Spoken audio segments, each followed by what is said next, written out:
Hey, Michael Church, Crawl Space Ninja, and today we're going to do a series or start a series about some crawl space myths.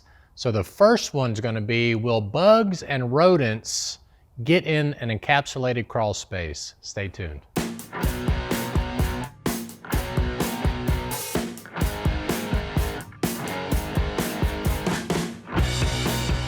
So believe it or not, I've gone on calls where our competition has told homeowners that once you encapsulate the crawl space, there will be no bugs and no rodents in the crawl space. Well, that seems like a tall order to fill, so I want to be a little bit more clear about that. When you encapsulate the crawl space properly, you will seal out a lot of the places where bugs and rodents can get into, but keep in mind that bugs and rodents can still enter the crawl space from above.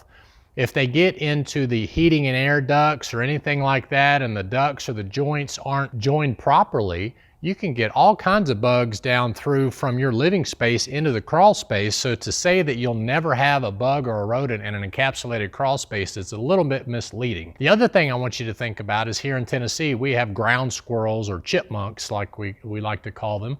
And did you know that I've actually seen chipmunks bore a hole in the ground outside of the crawl space and pop up inside the crawl space and go under the footer from the outside to the inside?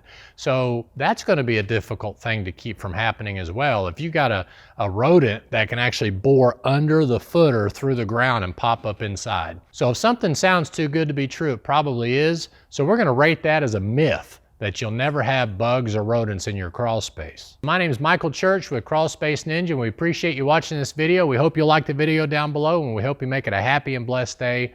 We'll see you later.